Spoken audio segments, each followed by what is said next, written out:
¿Cómo llegamos a esto? ¿Cómo Chile cambió de régimen? ¿Estamos en una era de transición?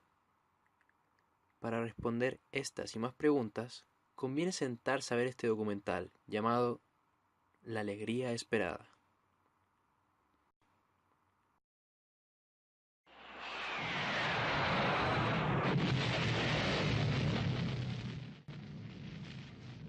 El golpe de Estado del 11 de septiembre de 1973 marcó un antes y un después en la manera en que Chile vivía como sociedad, la manera en cómo se veía el nuevo poder, este de carácter fáctico, impuesto a la fuerza y en manos de una persona no muy carismática al poder. ¿Pero qué le parece que se hayan encontrado en una sola tumba 2 cadáveres enterrados? Pero es que economía más grande. A partir de 1973, la poca y nula capacidad del gobierno militar para dirigir a un país económicamente suscitó la intervención de personeros de carácter tecnocrático. A primera instancia, la economía del país tuvo un progreso positivo en un periodo corto, el llamado milagro económico. En este periodo, al final de él, de cada chileno, de cada 7 chilenos, uno tendrá automóvil. Sin embargo, con el pasar de los años, el milagro económico empezó lentamente a desaparecer. El desempleo creció a cifras abismantes, en algunos casos llegando al 33%. El hambre aumentó junto a la pobreza. Este foco de problemas sociales desencadenó en el año 1982 y 1983 el inicio de las primeras marchas y protestas.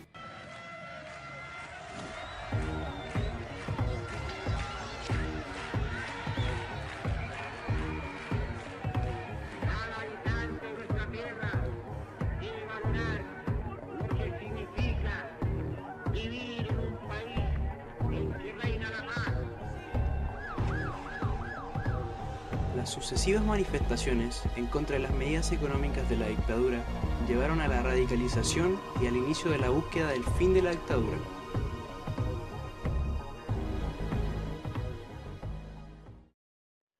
En el punto de vista pacífico, surgieron dos conglomerados políticos de oposición al gobierno militar.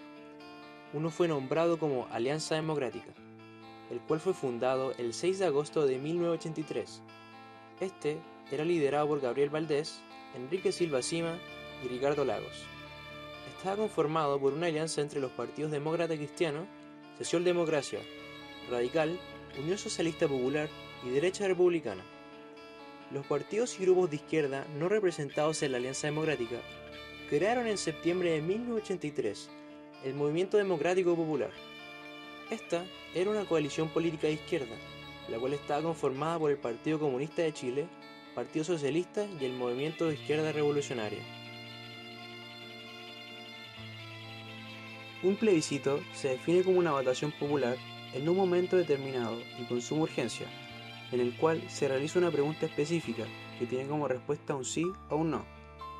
El 5 de octubre de 1988 se lleva a cabo un plebiscito en donde la consigna era la continuación del gobierno de Pinochet durante 8 años. En esta hubo una participación de 12.500.000 personas, lo cual equivalía al 97% de la población. La gente debía hacer largas filas para ejercer el voto. Finalmente, hubo como resultado una victoria del no con un 56% de los votos, para luego, el día jueves 14 de diciembre de 1989, realizarse las elecciones presidenciales, en donde sale electo Patricio Erwin Azócar con un 55% de los votos. A continuación, se presentarán 3 entrevistas, las cuales tenemos como referentes a Pablo Ruiz Tagle, Patricio Melero y Rubén Clunes. Las preguntas serán acerca de la economía en esos años, factores en la búsqueda del fin de la dictadura, estado de transición y consecuencias en Chile debido al resultado del plebiscito. ¿Cuál fue la incidencia de la crisis económica de 1982 con el plebiscito de 1988? Yo creo que la crisis de 1982 fue importante para fomentar las protestas de los años 84, 85 y generar un clima adverso de oposición al gobierno. No sé si esa crisis se extiende al año 88. No tengo los datos tan claros. Me parece que el año 88 es un momento de condiciones económicas más favorables y entre otras cosas por eso es que Pinochet y sus asesores deciden llamar a este plebiscito para perpetuarse por 8 años más porque las condiciones económicas eran mejores. Entonces yo no vería una relación directa entre la crisis del año 82 y lo que pasa el año 88. A mí me parece que el fenómeno del año 88, el 5 de octubre del 88, es una reacción política en que las chilenas y chilenos buscan la ciudadanía, buscan la democracia y no necesariamente votan por una situación económica mejor. O sea, eso está obviamente en las aspiraciones, pero no es lo decisivo. Esa es mi opinión. Gracias. ¿Cuáles fueron los factores que influyeron en la búsqueda del fin de la dictadura? Bueno, es un conjunto de factores muy distintos. Yo creo que primero una dictadura de 17 años se desgasta, es algo que es difícil mantener el poder por tanto tiempo sin que existan rivalidades internas. Segundo, la represión había sido muy fuerte, tener por tantos años las universidades intervenidas, los colegios profesionales, la prensa totalmente restringida. Era también una situación abusiva. Yo creo que, como dije antes, la ciudadanía chilena buscó sus raíces políticas, sus raíces republicanas, sus raíces democráticas, y no lo veía encarnado en el proyecto de Augusto Pinochet. El proyecto de Pinochet era más bien todo lo contrario a eso, y entonces votó en contra, aunque la opción de Pinochet era apoyarlo a él o la nada. Votó la nada, en cierto modo, y entró en un proceso de negociación. También hay que reconocer como factores importantes la posición de la Iglesia Católica. Yo creo que la Iglesia Católica derechamente busca a través de el acuerdo nacional y también de el grupo que trabaja por las elecciones limpias, una salida democrática para Chile. El cardenal Silva Enríquez habla de que volvamos al alma de Chile, a lo más propio de nuestro país. Y no se puede negar que hay una tremenda presión internacional sobre Pinochet. Estados Unidos, los países europeos, todos le van cerrando el paso a Pinochet y van teniendo cada vez una influencia mayor.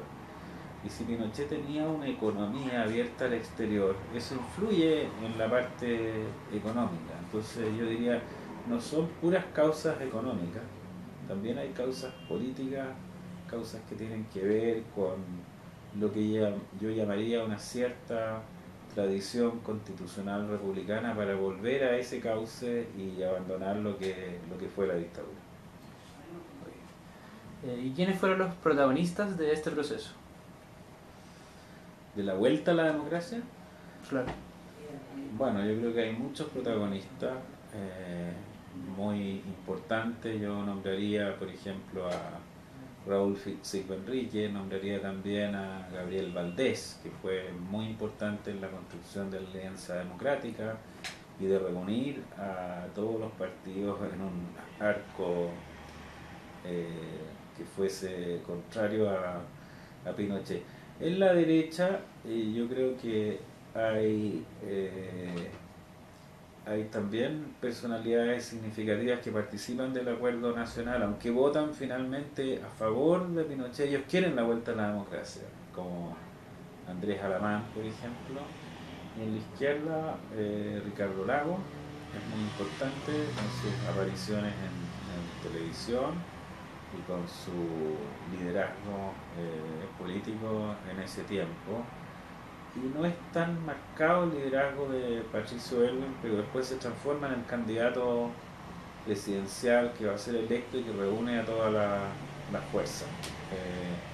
Yo diría que esos son los personajes que más suenan, pero fuera de ellos hay muchas personas anónimas que colaboran, que a un nivel, digamos, de vecindad, del lugar de trabajo, contribuyen a que se vuelva al espíritu democrático, y esos son los verdaderos protagonistas. Hay algunas personas que han dicho que la campaña de televisión del no fue muy importante, pero eso ya es como en la etapa final.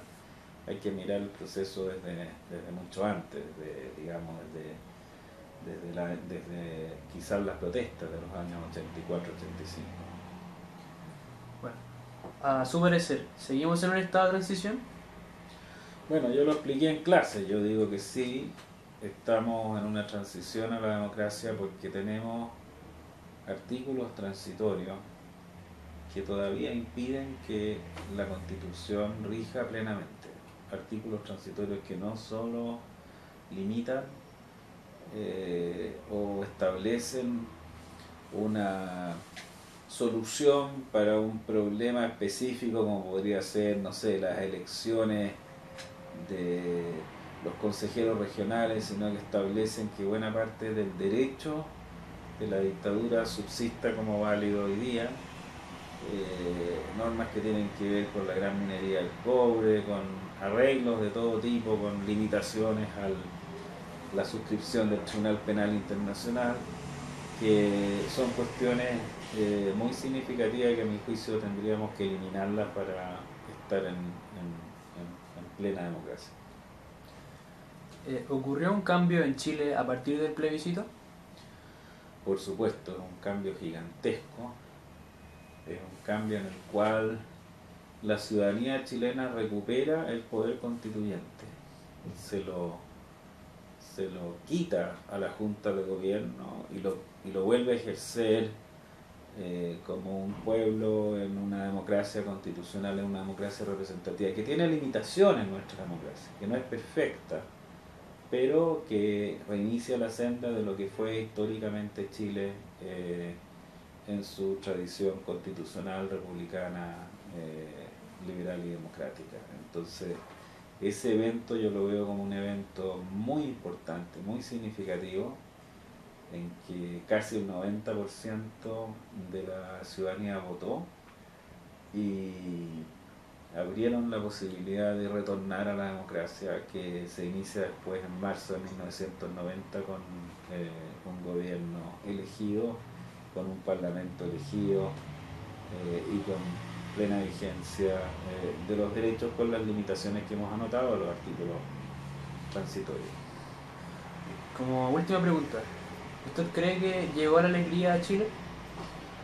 Yo creo que hubo un momento de alegría en el país inmediatamente después de la caída de la dictadura. Yo recuerdo, por ejemplo, haber bailado en la Alameda. Yo no sé si ustedes han bailado alguna vez en la Alameda.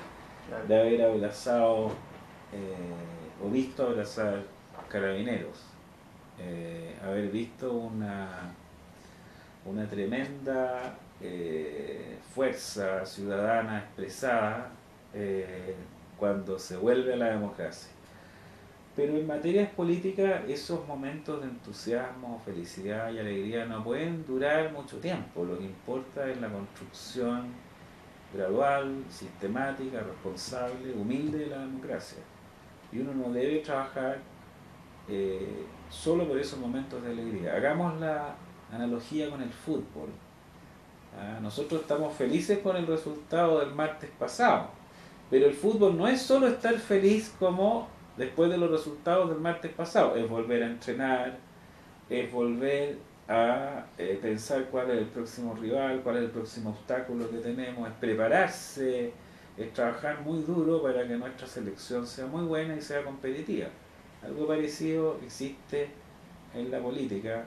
Existirán los momentos grandiosos y de alegría en los que nos sentiremos muy felices de ser chilenos y chilenas y vivir en nuestro país, pero esos momentos requieren de un trabajo muy duro para que eso sea posible, y ese trabajo duro es de todos y particularmente de los más jóvenes. Por eso me alegra mucho que ustedes vengan, que estén interesados en estos temas y me den la oportunidad de responder las muy buenas preguntas que me han hecho. Ya, ahora sí. Ya, la incidencia de la crisis de 1982 con el plebiscito de 1988.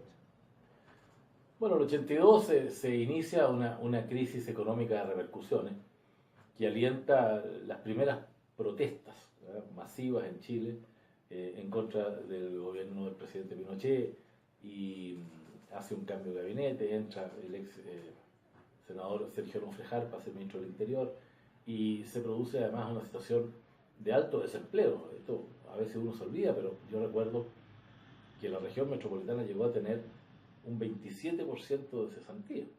Entonces se juntó ya más o menos 10 años del gobierno militar, una crisis económica, una crisis social y un país que se iba paulatinamente abriendo sus cauces democráticos, y sin duda esa crisis tuvo repercusiones, ¿no?, en el proceso posterior, pero sin embargo no hay que dejar de reconocer que el general Pinochet terminó y ganó, perdió el plebiscito, pero con un 43% de la adhesión de los ciudadanos, lo que demuestra que había en esa materia también una enorme cantidad de chilenos que miraba con mucha desconfianza el que pudiera volver a gobernar alguien de lo que en ese minuto era la concertación y lo que eso significaba para Chile.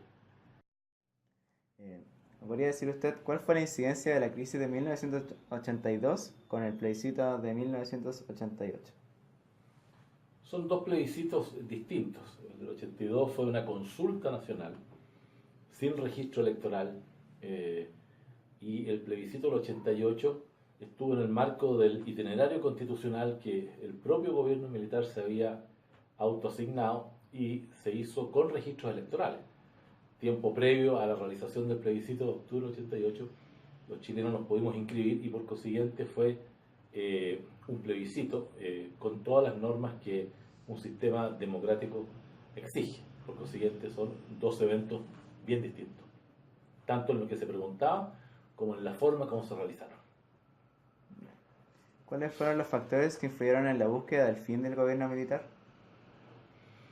Yo creo que el caso chileno es un caso único prácticamente en la historia mundial, que un gobierno que toma el poder a través de un golpe de Estado y que ya en el 1980 aprueba una nueva constitución que se autolimita en ella misma los poderes que tiene y establece un itinerario constitucional, convoca un plebiscito y respeta el resultado y le entrega democráticamente el poder al presidente después electo, que fue Patricio Aylwin, es una transición cívico-militar ejemplar en el mundo y por consiguiente tiene una connotación muy diferente a la forma como terminan distintos gobiernos militares en otras partes del mundo o dictaduras.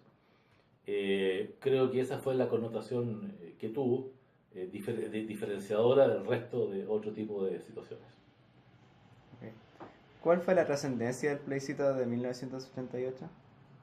Bueno, que dio paso a una democracia plena, ¿sí?, que no se prolongó más el gobierno militar, sino que entró a funcionar ya una democracia plena con los poderes del Estado democráticamente elegidos, tanto el Poder Ejecutivo como también, recordemos, en 1989 se volvió a funcionar tanto el Senado como la Cámara de Diputados, y dio paso a un primer gobierno de transición cívico-militar que fue un gobierno periodo más corto, como fue el gobierno del presidente Aylwin, en un hecho también inédito en la historia, que es que Aylwin gobernaba democráticamente elegido y el general Pinochet seguía siendo comandante en jefe del ejército.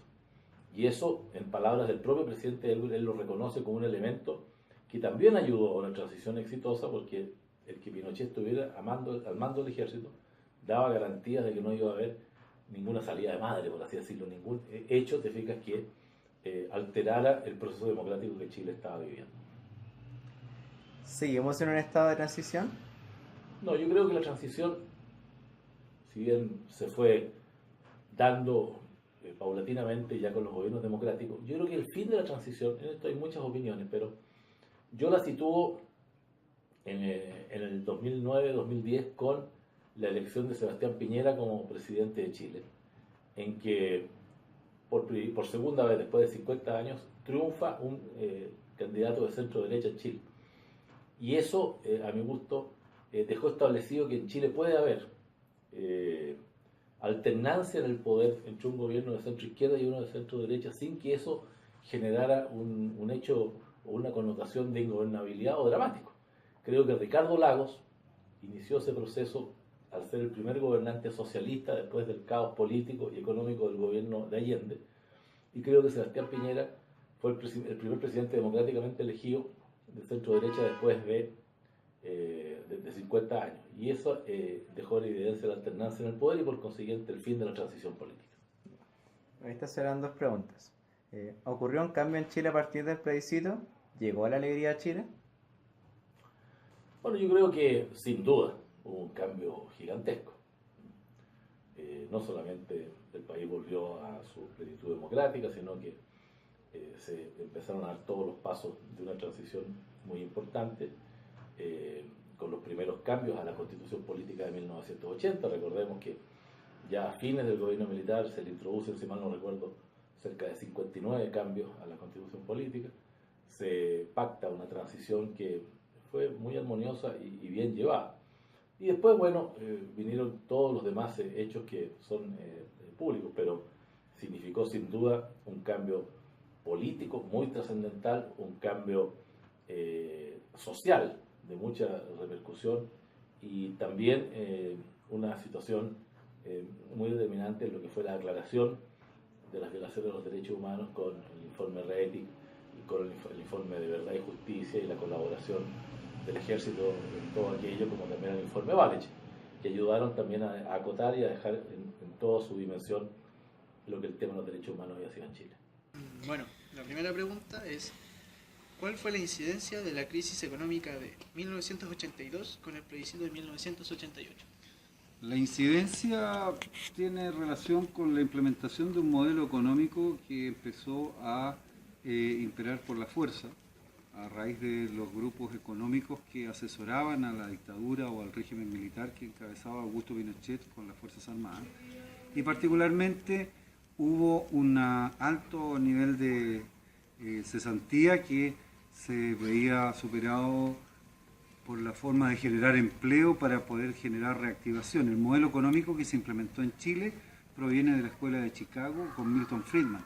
Era una teoría económica que no se había llevado nunca a la práctica en el mundo y que se puso como a prueba en un sistema como Chile, un país pequeño con una población bastante controlada por las Fuerzas Armadas en un sistema autoritario, lo que permitió justamente generar estas políticas económicas que dieron resultado de una reactivación en lo que era el aspecto económico, de generar crecimiento, porque a raíz de la crisis económica que imperaba a nivel internacional, todas las economías estaban en caída, pero el modelo chileno tuvo un resultado favorable y empezó a dar indicadores positivos, y eso fue considerado entonces como un aspecto importante, pero eso implicó entregar todo el patrimonio de Chile, que era propiedad del Estado chileno, vale decir, todas las propiedades que eran de las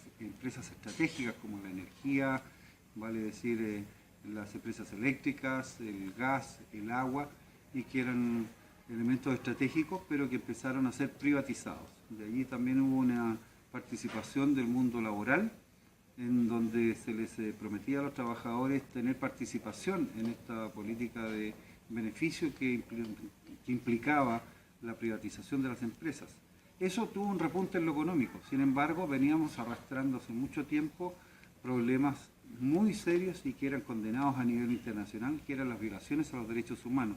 Todas las restricciones de carácter social estaban fuertemente marcadas por la tortura, la detención arbitraria, la violación en general de los derechos humanos, había muertes y desaparecidos, y eso también empezó a generar una presión mayor de la condena a Chile a nivel internacional, porque si bien era visto el modelo económico como un factor importante que estaba rindiendo resultados, pero tenía toda esta arrastre de lo que eran las violaciones a los derechos humanos y que afectaba a la sociedad en general, a las personas, estaban restringidas las libertades, y por esa razón entonces había una fuerte presión al régimen autoritario que encabezaba Pinochet para generar un canal de apertura y de entendimiento en las relaciones internacionales con la comunidad internacional.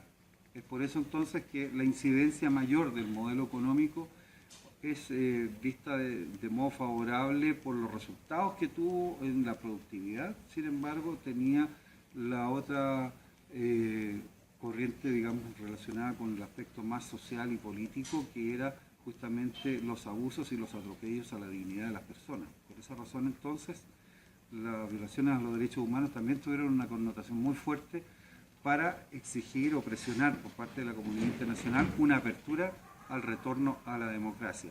Los partidos internamente también se organizaron para poder lograr un entendimiento y tener una representación. Sin embargo, estaban todos los canales restringidos a raíz de que la teoría que imperaba y que era implementada por el gobierno autoritario era la doctrina de seguridad nacional, que establecía que todo partido, toda ideología que tuviera algún basamento, algún origen de carácter marxista, estaba estrictamente prohibido, y que eso también generaba un cambio radical de lo que era el comportamiento de la conducta social en Chile. Espero que en algo aclare eso, Sí. ¿no? Mucho más de fondo la situación, pero espero que sea sintético. La segunda pregunta es, ¿cuáles fueron los factores que influyeron en la búsqueda del fin del gobierno militar? Los factores, como lo mencionaba anteriormente, están vinculados principalmente por las violaciones a los derechos humanos en nuestro país, un país que era regido por una mano dura, firme, de hierro, como se decía en su momento, producto de que todo estaba controlado por organismos de inteligencia y los equipos de seguridad de la dictadura, y que estaban cometiendo muchos abusos en las personas. Prácticamente las libertades estaban totalmente coartadas y no había posibilidad de reunión, de poder organizarse y de poder también plantear ideas distintas de cómo organizar la sociedad. El mundo estaba moviéndose en torno a dos conceptos, que era el mundo capitalista y el mundo socialista. Y nosotros quedamos como Chile dentro de lo que es la organización del continente bajo la influencia de un régimen capitalista, porque de alguna manera eso también había sido impuesto desde Estados Unidos hacia América Latina a raíz de lo que había sido una consecuencia de la Revolución Cubana. Esto forma parte de todo un proceso histórico entonces que lentamente se fue dando y fue penetrando este tipo de ideologías a nivel de las Fuerzas Armadas, y que justamente combatieron toda ideología que tuviese algún origen de carácter marxista. Bueno, la siguiente pregunta es, ¿cuál fue la trascendencia del plebiscito?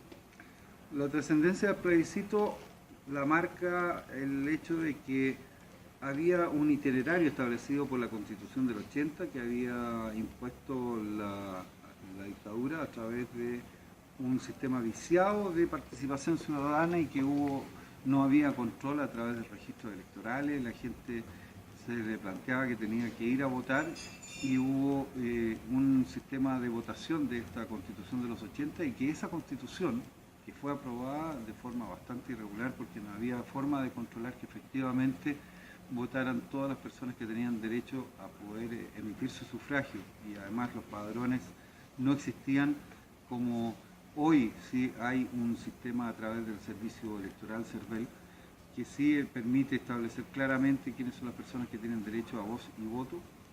En esa ocasión se implementó y se impuso esta Constitución, que tenía varios artículos transitorios y que establecía un cronograma de implementación de la normativa que establecía esa Constitución, esa nueva Carta Constitucional. y que planteaba que en el año 88 se iba a presentar al país un candidato propuesto por la Junta Militar para poder gobernar por 8 años. Y si era rechazado, se abría la posibilidad de hacer elecciones libres al año siguiente. Ese itinerario fue cumplido y como ganó el plebiscito del 88, la implicancia que tuvo es que permitió justamente a las otras fuerzas políticas organizarse y poder presentar candidatos, incluida, como ya les decía, la Constitución del 80 establecía ciertas restricciones a cualquier ideología que tuviese origen marxista y de algún modo tiene que ver con el origen también del Partido por la Democracia, a raíz de que estaban restringidos los partidos políticos para poder expresar libremente sus ideas y sus planteamientos de origen, muchos de carácter marxista, como el Partido Socialista, el Partido Comunista, entre otros. Se planteó que habían dos opciones: o era fraude lo que se estaba planteando nuevamente como había sido en 1980, o se incorporaba una fuerza política para participar en las reglas que establecía la dictadura. Y es así como se surgió el Partido por la Democracia como un partido instrumental, que lo único que planteaba era la necesidad de que quienes estuvieran en contra de la dictadura pudieran inscribirse y poder participar para poder emitir un sufragio y decir no al candidato que proponía la dictadura. ¿Seguimos en un estado de transición? Si seguimos o no en un estado de transición, hay alguna controversia. Nosotros creemos en el PPD que no, que esto concluyó cuando el presidente Ricardo Lagos cambió varios aspectos fundamentales de la Constitución, y entre ellos los enclaves autoritarios que representaba el Consejo Nacional de Seguridad, y donde ahí participaban ex comandantes en jefe de las Fuerzas Armadas y ex general director de Carabineros, quienes cumplían un rol como comité asesor del presidente de turno. Eso daba cuenta de la participación de los militares en política, cuando en Chile siempre en democracia ha primado que las Fuerzas Armadas y de orden son no deliberantes y por tanto tienen que estar subordinadas al poder civil, porque es la sociedad civil la que le entrega la administración de las armas justamente a estas instituciones castrenses. Es por esa razón entonces que a mi juicio no hay ya transición, porque quedó superada en esa etapa. Sin embargo, otros pensaban que aún perduraba porque no se habían consolidado todos los cambios que en algún momento se habían prometido a la ciudadanía con la necesidad de salir del estado de dictadura, pasar a un sistema democrático. Se hablaba de que había una democracia tutelar. Sin embargo, también otro aspecto importante es el sistema binominal, que recientemente fue derogado en el actual gobierno de la presidenta Michelle Bachelet durante el primer año. El ministro del Interior propició en aquel entonces la derogación, el cambio de lo que era el sistema binominal por un sistema proporcional, que es hoy el que se está implementando en nuestro país. Allí prácticamente es donde quedó ya finalizada la etapa plena de transición de lo que fue el retorno a la democracia desde 1980, que lo establecía esa constitución, que permitió el plebiscito del 88, que permitió a su vez, a raíz del triunfo del no, la apertura a elecciones libres, y que permitió entonces entrar en un proceso democrático y de participación donde las ideas se respetan y también el derecho de las personas a circular, a reunirse y poder vivir libremente en este país. Siguiente pregunta. ¿Ocurrió un cambio en Chile a partir del plebiscito? Sin duda que se generaron muchos cambios, no todos los que hubiésemos querido, para poder retornar a una democracia plena, a raíz de lo que mencionaba anteriormente, que permanecían en claves autoritarios como el Consejo Nacional de Seguridad, donde estaban los ex comandantes en jefe y que tenían bastante influencia, sobre todo en aquellos momentos más complejos cuando se tenían que tomar decisiones importantes para este país y que permitían una mayor democratización y participación de las personas. También a través del sistema electoral binominal, que fue modificado en el primer año del actual gobierno de la presidenta Michelle Bachelet. Entonces, allí concluyó, y es por eso entonces que ahora estamos en una etapa que también estamos entrando en una transformación mayor. Hubo cambios importantes porque se investigaron las violaciones a los derechos humanos. Hubo condenados por todos los crímenes de lesa humanidad, principalmente los que estaban involucrados en organismos del Estado, vale decir la DINA o la CNI, y también miembros de las Fuerzas Armadas cuando eran personal activo, como agentes del Estado, y es por eso entonces que también hay indemnización para las víctimas.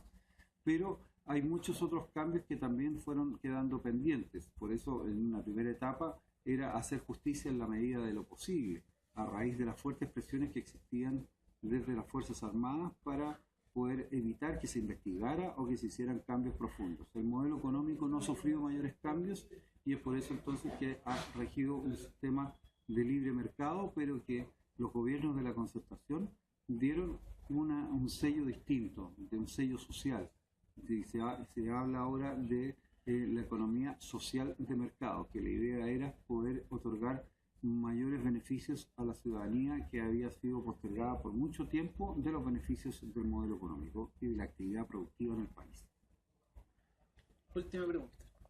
¿Llegó la alegría a Chile? La alegría es un concepto que, claro, se utilizó como campaña, que la alegría ya venía, que la alegría iba implementándose paso a paso. Muchos hubiesen querido que se realizaran cambios mucho más profundos y eso desató una serie de discusiones de carácter ideológico si realmente se hicieron los cambios que se necesitaban. Hoy la sociedad que estamos viviendo y con los cambios que se han estado generando no se podrían haber hecho en un régimen autoritario. Y es por eso que es un valor subjetivo la alegría. Para muchos sí llegó, para otros definitivamente no, y es por eso que también la sociedad ha ido dando pasos importantes en el desarrollo en el ámbito social, en el ámbito productivo. Hubo inversiones importantes en el país y dependiendo de cómo se valoren esos avances, es para muchos que llegó o no llegó la alegría.